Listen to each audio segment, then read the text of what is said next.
tukasho salaad sunno ah iyadoo salaadii waajibka ah la gelayo.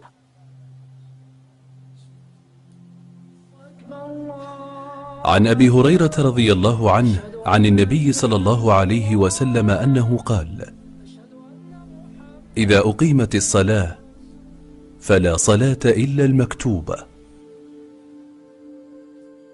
أبا هريرة الله راليا كنقدي waxa uu rasuulkeena sallallahu alayhi wasallam uu ka warinaya in uu nabigeenu yiri hadii la aqeemo salaad kale ma jirayso ilaa salaada waajibka ah ee markaa loo kacay mooyaane.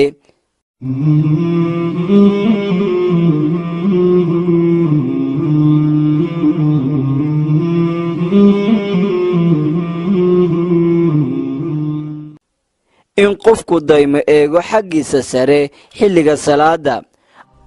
عن أنس بن مالك رضي الله عنه قال: قال النبي صلى الله عليه وسلم: ما بال أقوام يرفعون أبصارهم إلى السماء في صلاتهم؟ فاشتد قوله في ذلك حتى قال: لينتهن عن ذلك أو لتخطفن أبصارهم.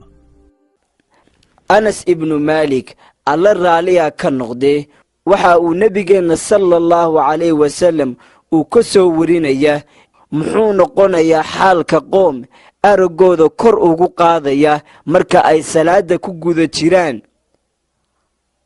rasuulku hadalku ku sii adkeeyay ilaa uu ka yiri waa ay ka tagi doonaan arinka ama ilaahay waxa uu ka qaadi doonaa aragooda.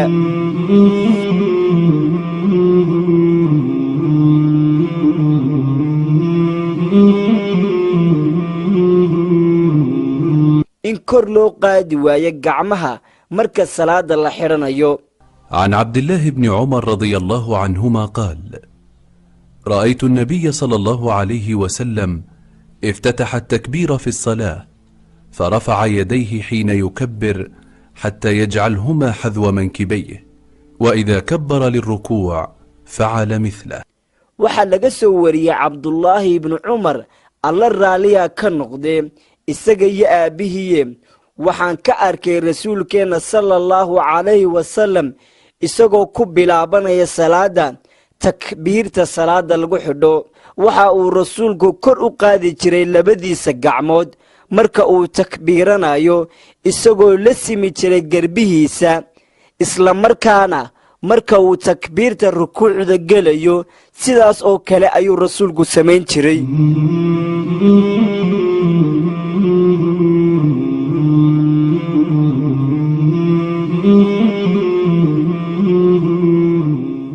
hareer eeg salaada gudaheeda.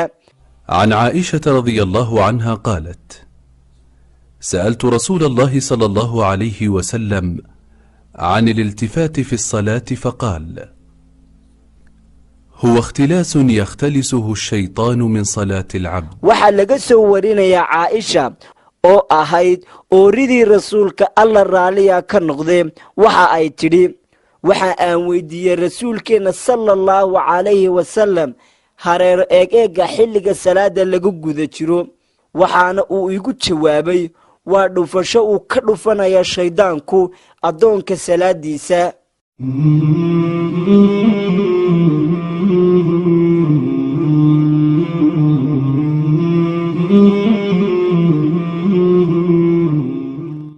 in hoos loo sii daayo gacmaha xilliga la taagan yahay. عن سهل بن سعد رضي الله عنه قال: كان الناس يؤمرون أن يضع الرجل اليد اليمنى على ذراعه اليسرى في الصلاة.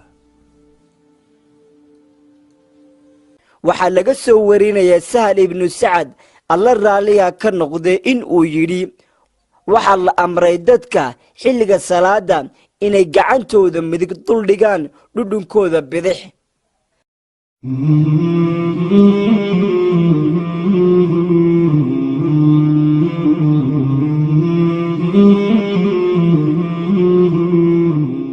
salaada oo loo soo degdego iyo in lagu xasili waayo salaada gudaheeda. عن أبي قتادة رضي الله عنه قال: قال رسول الله صلى الله عليه وسلم: أسوأ الناس سرقة الذي يسرق من صلاته. قالوا: يا رسول الله، وكيف يسرق من صلاته؟ قال: لا يتم ركوعها ولا سجودها. waxaa laga warinayaa saxaabiga Qataada alla raaliya ka noqday in uu yiri rasuulkeena sallallahu alayhi wasallam dadka ugu tuugada xumi waa ka salaadiisa xada. asxaabtii waa ayaabeen, waxa ay rasuulka weydiiyeen oo rasuul allow sidee ayuu u xadayaa qofkaasi salaadiisa? waxa uu yiri rasuulku ma dhammaystirayo rukuucdeeda iyo sujuudeeda. haddaba daawadayaal, qodobkaabal haddii aynu isku yar taagno, arrinkaasi ma inagu badan yahay? qof kastow bal naftaada ka eeg in aad tahay qofka uu rasuulkii ilaahay uu ku tilmaamay tuug xadaya salaadiisa, maadaama aad allihii koonkan lahaa aad hor taagan tahay. waxaa lagaaga baahan yahay in aad salaadaada degdega ka ilaalisid oo aad ku xasiloonaatid, isla markaana aad alle ka rajayso in uu kaa mid yeelo dadka mu'miniinta ah.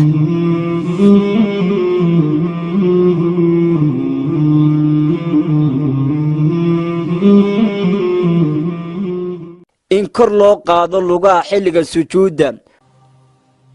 عن عبد الله بن عباس رضي الله عنهما قال: قال رسول الله صلى الله عليه وسلم: أمرت أن أسجد على 7 أعظم، على الجبهة، وأشار بيده على أنفه، واليدين والركبتين، وأطراف القدمين.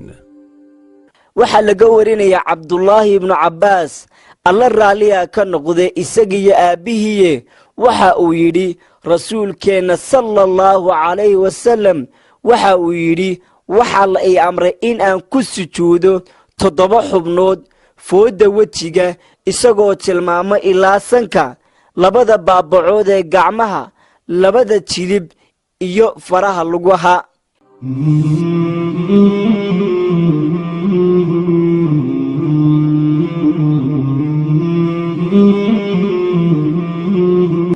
عن عبد الله بن عباس رضي الله عنهما قال: قال رسول الله صلى الله عليه وسلم: أمرت أن أسجد على 7 أعظم، على الجبهة، وأشار بيده على أنفه، واليدين والركبتين، وأطراف القدم. waxaa laga warinayaa cabdullaahi ibnu cabbaas alla raaliya ka noqday isagiyo aabbihiiye waxa uu yidhi rasuulkeenna sallallahu alayhi wasallam waxa uu yidhi waxaa la ii amray in aan ku sujuudo 7 xubnood, foodda wejiga isagoo tilmaamo ilaa sanka, 2 baabacood ee gacmaha, 2 jilib iyo faraha lugaha.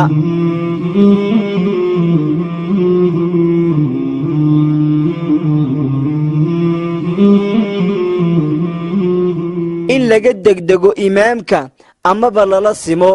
عن أنس رضي الله عنه قال: صلى بنا رسول الله صلى الله عليه وسلم ذات يوم، فلما قضى الصلاة أقبل علينا بوجهه فقال: أيها الناس، إني إمامكم، فلا تسبقوني بالركوع ولا بالسجود ولا بالقيام ولا بالانصراف، فإني أراكم أمامي ومن خلفي. أنس ابن مالك الله راليا كنقضي وحا ويدي نبينا صلى الله عليه وسلم أيا مالين مالما كميدين تتيي مركي آنو صلاة كبحني rasuulkeena sallallahu alayhi wasallam waa uu nagu soo jeestay waxaana uu nagu yidhi dadow anigu waxaan ahay imaamkiin aad ku dayanaysaan ee ha iga hormarinina rukuucda sujuudda istaagidda iyo ka baxidda salaada maxaa yeelay anigu waxaan idinka arkaya xaggayga hore iyo xaggayga dambe.